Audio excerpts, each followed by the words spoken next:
के channel edu learner में, जहां आज हम पार्ट 2 की बात करेंगे। पार्ट 1 में हमने इंट्रोडक्शन सीखा वेक्टर का। आज हम पार्ट 2 में सीखने वाले हैं एडिशन ऑफ वेक्टर्स के बारे में। हम किस तरीके से दो या दो से ज़्यादा अगर हमारे पास वेक्टर क्वांटिटीज़ हैं तो उनको हम किस तरीके से ऐड कर सकते हैं, उसके बारे में आज हम जानकारी लेंगे। तो यहाँ पे addition of vector, addition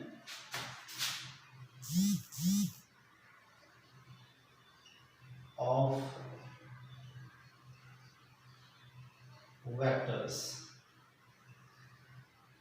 vectors को हम किस तरीके से ऐड कर सकते हैं। देखिए, यदि हमारे पास कोई भी दो वेक्टर हैं, हमारे पास हमने ले लिया कि भाई हमारे पास ऐसे ही कोई भी दो वेक्टर हैं लाइक दिस, ए वेक्टर जिसको कि हमने मान लो रिप्रेजेंट कर रखा है जी ओपी वेक्टर से, यानी कि यहाँ पे हम इसको कैसे लिखेंगे जी, OP vector is equals to what, A vector. फिर हमारे पास कोई दूसरा वेक्टर है, मान लीजिए लाइक दिस बी वेक्टर, और इसको हमने जी रिप्रेजेंट कर रखा है मान लो एम एन वेक्टर से। मतलब एम एन वेक्टर हम क्या लिख देंगे, M N vector is equals to P vector. देखिए पी ओ नहीं लिखा जाएगा क्योंकि डायरेक्शन कहाँ है, ओ से पी की तरफ है, इसीलिए इसको क्या लिखा जाएगा, OP vector is equal to A vector. जबकि यहाँ पे M N vector is equal to हमने बी वेक्टर लिखा है, एम एन ही लिखा जाएगा, एन एम नहीं लिखा जाएगा, क्योंकि हम एम से एन की तरफ मूव कर रहे हैं। तो इसमें डायरेक्शन का बहुत बड़ा रोल है, जैसा कि कल मैंने आपको बताया था, यानी कि पिछले पार्ट में मैंने आपको बताया था। अब यहाँ पे आपके पास इन दोनों वेक्टर्स को हम ऐड कैसे करेंगे। तो ऐड करने का तरीका क्या है, ऐड करने का तरीका ये है हमारे पास कि हम इन दोनों वेक्टर्स को अरेंज कर लेंगे किसी एक पार्टिकुलर पैटर्न में, जो हमें एक पार्टिकुलर सिमेट्री प्रोवाइड करेगा, और वहां पे हम देखेंगे कि हम क्या अप्लाई कर सकते हैं इनका रिजल्ट फाइंड आउट करने के लिए। तो देखेंगे, तो हम इनको अरेंज करते हैं इस तरीके से। हमने इनको अरेंज कर लिया है, ये हमारे पास कौन है जी, ए वेक्टर, यहाँ पे हमने लिख दिया जी ओपी। उसके बाद हमने ये वाला जो वेक्टर है बच्चे, इस वाले वेक्टर को मान लो बेटा हमने यहाँ पे अरेंज कर दिया है इस तरीके से, यहाँ पे हमने इसको ऐसे इसके ऊपर रख दिया है, this is what the B vector, और इसको हमने नाम दे दिया जी ये लो एम। तो यहाँ पे ए वेक्टर को और बी वेक्टर को हमने अरेंज कर दिया है, यानी कि एक ऑर्डर में लेके आ गए हम। ए वेक्टर और B vector both are in the same order, यानी कि पहले हेड था, फिर हमने इसके ऊपर टेल रख दिए, फिर हेड आ गया, तो ये एक ऑर्डर में हो गए हैं। अब यहाँ पे हमने एक साइड ऐसे ड्रॉ कर दी है लाइक दिस, ठीक है जी। और ये जो साइड हमने अपनी तरफ से जो एक ये एरो ड्रॉ किया है, इस एरो का ही नाम कौन है भाई, resultant. This is known as what, the R vector. O M vector is equal to what, the resultant vector. R vector को क्या कहते हैं भाई, हम रिजल्टेंट वेक्टर कहते हैं बच्चे। ये रिजल्टेंट वेक्टर बन गया भाई। अब रिजल्टेंट वेक्टर, क्योंकि हम क्या सीख रहे हैं, एडिशन ऑफ वेक्टर्स सीख रहे हैं, तो हमने अरेंज किया प्रैक्टिकली। इन चीजों को हमने देखा कि भाई इस तरीके से क्या ये वास्तव में रिजल्टेंट है भी या नहीं है। तो उसके लिए हमें पार्टिकुलर एक डेरिवेशन करना पड़ता है, एक डेरिवेशन हम करेंगे। उस डेरिवेशन में हम देखेंगे कि हमने अरेंजमेंट ऐसे किया है तो हमारा रिजल्टेंट क्या बन के आएगा।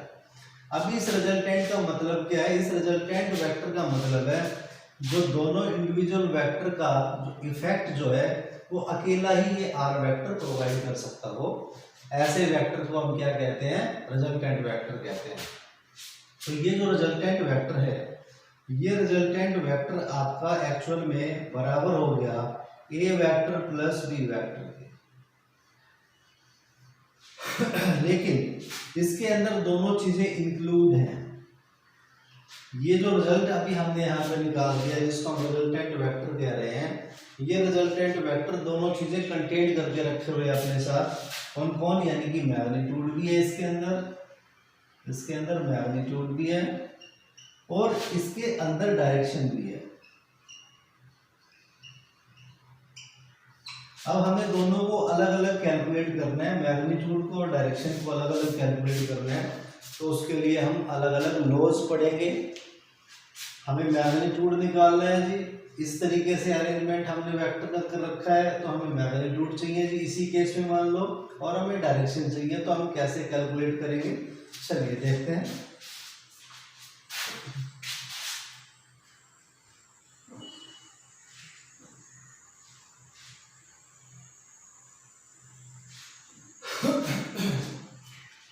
अभी इसके अंदर हमारे पास दो वेक्टर थे, हमने यहाँ पर रिजल्टेंट निकाला। इसमें हमने आपको बताया कि एक मैग्नीट्यूड है और डायरेक्शन, दोनों चीजें रिप्रेजेंट कर रहे हैं। अकेला ये जो आर वेक्टर है, इसके लिए हमें अगर क्या चाहिए, दोनों चीजें अलग अलग कैलकुलेट करनी है। तो हम कैसे कैलकुलेशन करेंगे, let's find out the magnitude.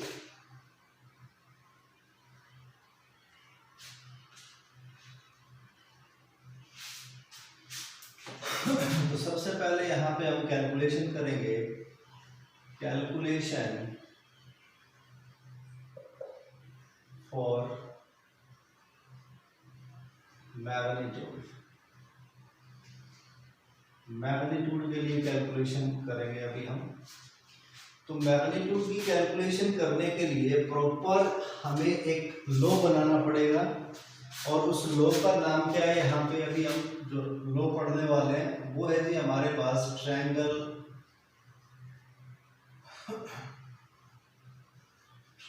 Law of vector addition.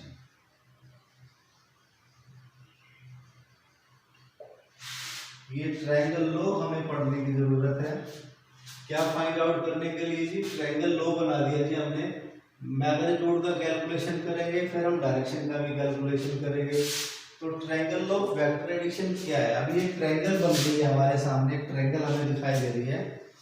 इसके अंदर हम क्या कर सकते हैं, अभी हमने कहा कि ये ऑलरेडी मैं आपको बता चुका हूँ कि दो वेक्टर ऐसे हैं, तो हम एंगल कहाँ पे डिस्क्राइब करने वाले हैं जी, यहाँ पे। इसको आगे प्रोड्यूस किया, ये हमारे पास एंगल आ गया जी थीटा। तो ये हमने कंस्ट्रक्ट कर लिया, यहाँ से हमने परपेंडिकुलर ड्रॉ कर दिया है इस तरीके से भाई, ठीक है। ये हमने कोई भी पॉइंट ले लिया है, मान लीजिए एन पॉइंट हमने यहाँ पे ले लिया है।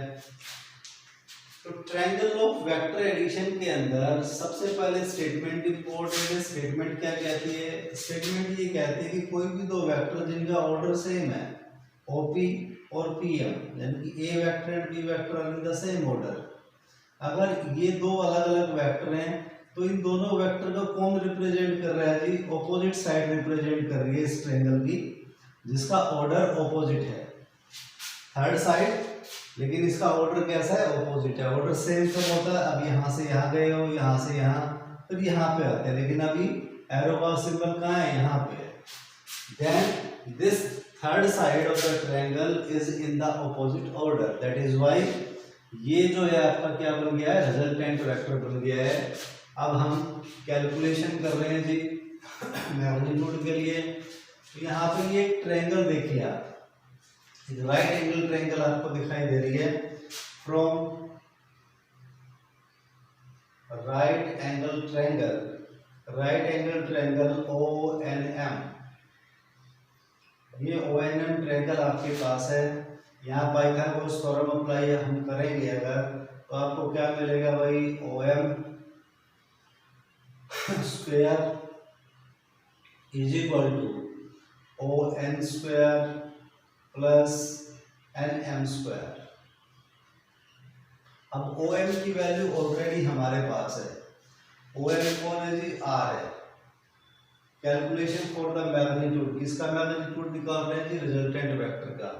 तो मैग्नीट्यूड निकालने का आपको बताया था, या तो आप ऐसे रिप्रेजेंट कर दें, अगर इसमें टाइम वेस्ट नहीं करना है तो इसको एरो को हटा दें।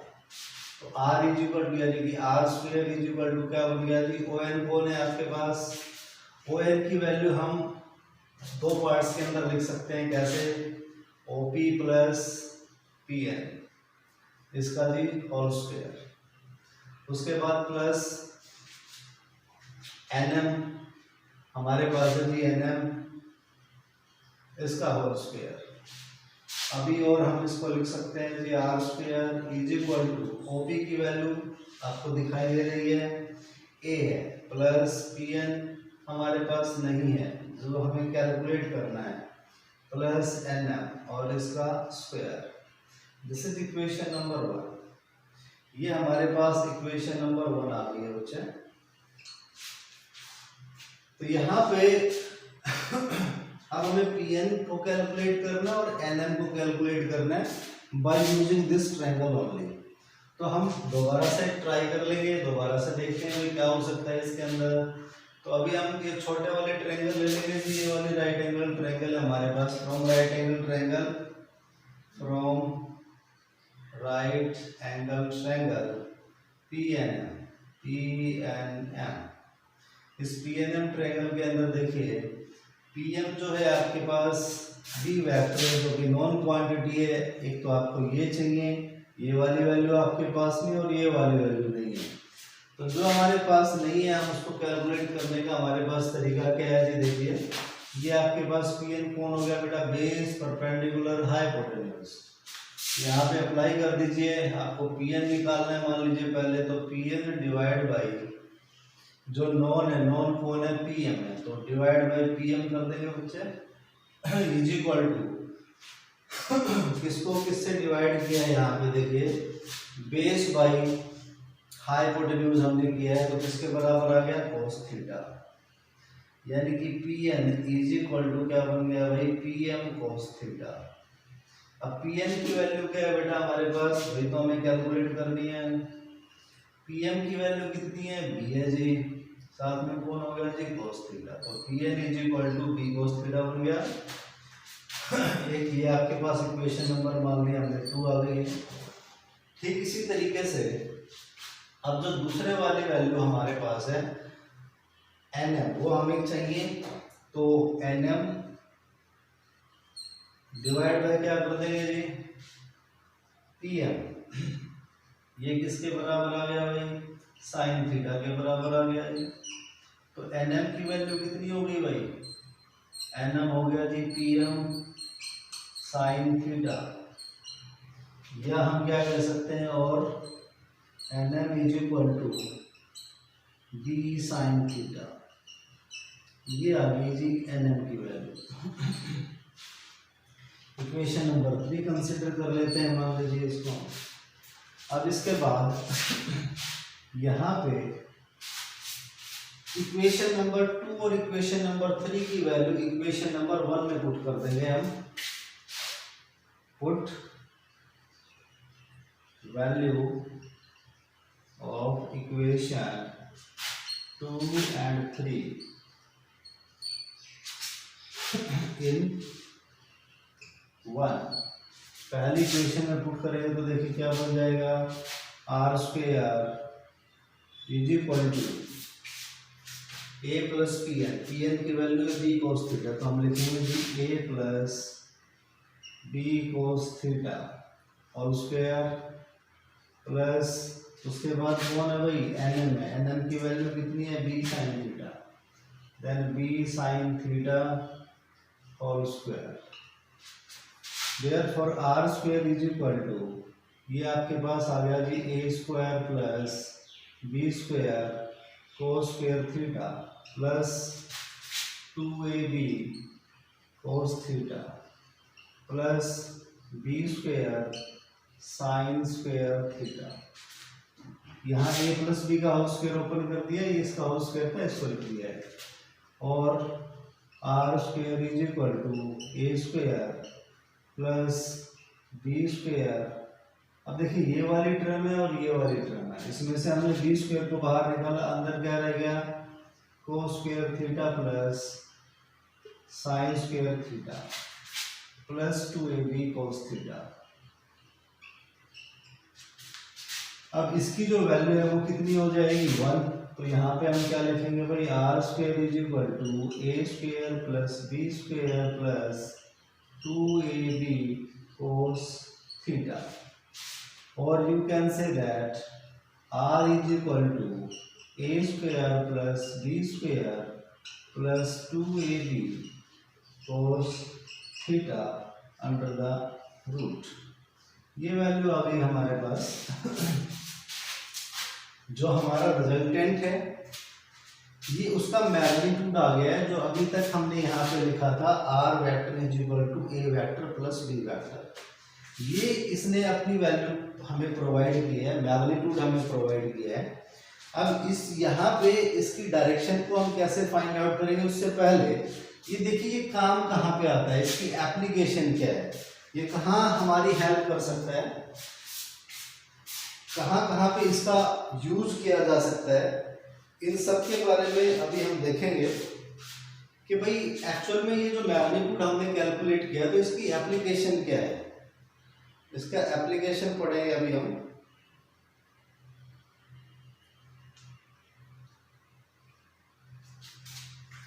अब यहाँ पे देखिए ये जो हमारे पास है थीटा, ये बहुत बड़ा रोल प्ले कर रहा है। मान लीजिए कोई भी पार्टिकल, अभी इसमें हम केसेस बनाएंगे, देखिए कैसे। स्पेशल केसेस की बात कर रहे हैं अभी हम, तो स्पेशल केसेस में देखिएगा पहले फर्स्ट केस में हम पढ़ रहे हैं कि जब थीटा इज इक्वल टू क्या है हमारे पास 0 डिग्री।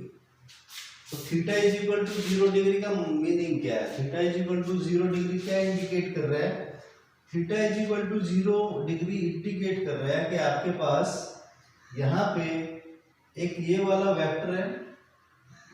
मान लो आपके पास दो फोर्सेस हैं अलग अलग, या एक फोर्स भी एक वेक्टर ही है, चलो मैं एफ नहीं लिख रहा हूँ, मैं ए लिख रहा हूँ। ए वेक्टर है, फिर आपके पास ये कोई दूसरा वेक्टर है, बी वेक्टर है, ठीक है जी। दोनों किसी एक ही पार्टिकल के ऊपर काम कर रहे हैं। मान लो ये इसके ऊपर फोर्स इसी डायरेक्शन में लगा रहा है और ये ऐसे इसी डायरेक्शन में लगा रहा है, तो यहाँ पे थीटा की वैल्यू क्या होगी जी 0 डिग्री। तो इस कंडीशन में जो रिजल्टेंट बनने वाला है आपका वो क्या बन गया भाई, यहाँ पे जब 0 पुट करेंगे तो जी a प्लस बी बन जाएगा। r is equal to a plus B आ गया। सिमिलरली अगर हम थीटा इज इक्वल टू क्या कहते हैं जी 90 डिग्री है, तो इसका मतलब क्या हुआ जी, इसका मतलब ये हुआ कि आपके पास भाई ऐसे कोई भी दो फोर्सेज हैं, मान लो ए फोर्स है और एक दूसरी कौन सी फोर्स है जी बी वेक्टर है फोर्स आपकी। यहाँ पे पार्टिकल है जी, दोनों के बीच का एंगल कितना होगा जी 90 डिग्री। तो इस केस में जो रिजल्टेंट बनेगा, जो r का मैग्नीट्यूड बनेगा वो कितना बन गया भाई a square plus B square under the root. तो ये स्पेशल केसेज है, मतलब एक तरीके से शॉर्टकट है जिनकी हेल्प से आप किसी भी प्रॉब्लम को बहुत फास्टली टैकल कर सकते हो, सोल्व कर सकते हो। अब इसके बाद देखिएगा यहाँ पे हमारी कैलकुलेशन चल रही थी मैग्नीट्यूड के लिए, स्पेशल केसेस हमारे चल रहे हैं अभी। अब हम देखेंगे कि अगर हमारे पास थीटा कितना है जी 180 डिग्री है, theta is equal to third case है बच्चे, theta is equal to 180 degree, then R की वैल्यू किसके इक्वल हो जाएगी जी a माइनस बी। मतलब इसका क्या एप्लीकेशन कैसे बताएं इसकी, इस तरीके से देखिए। मान लो ए था आपके पास, यहाँ पे पार्टिकल है, यहाँ पे कोई फोर्स बी है, दोनों अपोजिट डायरेक्शन में काम कर रहे हैं जी, दोनों के बीच का एंगल कितना है भाई 180 डिग्री है। तो सिंपल सी बात है, यहाँ पे हमारे पास जो रिजल्ट बनेगा वो क्या बन जाएगा a माइनस बी। इसके बारे में या इसके बारे में ऑलरेडी आप जो आपकी प्रीवियस क्लासेस हैं सीधा आपने पढ़ा होगा कि भाई ए की तरफ अगर दोनों फोर्सेस लगी हुई हैं तो हम क्या कर देते हैं, दोनों को ऐड कर देते हैं। ए क्या हुआ है a प्लस बी, दोनों फोर्सेस ऑपोजिट हैं जी, तो हम क्या करते हैं जी, जिसका मैग्नीट्यूड हाई है उसमें से जो लोअर वाला है वो माइनस हो जाएगा जी, तो a माइनस बी हो गया जी आपके पास। तो वही सब चीजें हैं, लेकिन हमने उनको खाली क्या किया था, पहले डायरेक्टली पढ़ा, ये आया कहाँ से, डेवलप कैसे हुआ, ये अभी हम सीख रहे हैं। अब हम बात करते हैं कि सेकंड इसका जो पैरामीटर है, यानी कि डायरेक्शन निकालने की बात हम करेंगे। तो हम डायरेक्शन कैसे फाइंड आउट करते हैं, देखिए डायरेक्शन किसका निकाल रहे हैं जी, रिजल्टेंट वेक्टर का ही निकाल रहे हैं, आर वेक्टर का डायरेक्शन कैलकुलेट करेंगे। तो डायरेक्शन ऑफ आर वेक्टर निकालने के लिए हम सबसे पहले हमने मान लिया let alpha be the angle, कि कि अल्फा एंगल डिस्क्राइब कर रखा है रिजल्टेंट वेक्टर ने किसके साथ, ए वेक्टर के साथ। तो यहाँ पे अब फिर दोबारा से इसी ट्रायंगल का यूज कर लीजिएगा। From triangle O N M, ये ट्रायंगल ओ एन एम आपके पास है। इस ट्रायंगल में टेन अल्फा डायरेक्शन के लिए टेंजेंट का यूज करेंगे। Tan alpha is equal to, हमारे पास टेन किसके बराबर होता है जी, परपेंडिकुलर बाय बेस के। तो परपेंडिकुलर कौन है जी, एन एम, और बेस कौन है जी हमारे पास, ओ है। और you can say that N M divide by O N को फिर से ओपन करके लिखेंगे ओपी प्लस टी है। मतलब tan alpha is equals to N M क्या है जी हमारे पास ऑलरेडी कैलकुलेटेड था। अभी हमने जब मैग्नीट्यूड निकाला तो एन एम की वैल्यू हमें याद होनी चाहिए कि क्या थी। एन एम की वैल्यू हमारे पास थी बी साइन थीटा। ओपी हमारे पास कौन है, ए है। पी एन हमारे पास क्या आया था, बी कोस थीटा। तो ये टेन अल्फा आ गया आपके पास। लेकिन हमें अल्फा अगर निकालना है तो हम अल्फा को कैसे कैलकुलेट करेंगे, tan inverse B sine theta divide by A plus B cos theta. ये वैल्यू हमारे पास आ गई है, अल्फा की वैल्यू आ गई हमारे पास। अब इसके अंदर भी डायरेक्शन के अंदर भी बेटा स्पेशल केसेस पुट किए जा सकते हैं। स्पेशल केसेस किस तरीके से करेंगे, जो अभी हमने यहाँ पे देखा मैग्नीट्यूड वाले केस में, ठीक उसी तरीके से अगर थीटा जीरो है, देखिए अगर मैं पहले की बात करूँ अभी कि फर्स्ट केस है आपका यहाँ पे स्पेशल केस का, जब थीटा की वैल्यू क्या है, zero, then what is the value of alpha, and alpha is equal to what, tan inverse लिखेंगे भाई, tan inverse B sine zero divide by A plus B cos zero. अब पता है साइन जीरो जीरो होता है, तो alpha की value कितनी आ गई बेटा, alpha is equal to, alpha की वैल्यू क्या बनेगी, tan इनवर्स जीरो आ गया आपके पास, यानी कि alpha is equal to zero बन गया यहाँ पे, alpha is equal to zero. ठीक इसी तरीके से अगर अब हम 90 डिग्री का केस लेते हैं तो 90 डिग्री के केस में हमारे पास क्या बन जाएगा, देखिए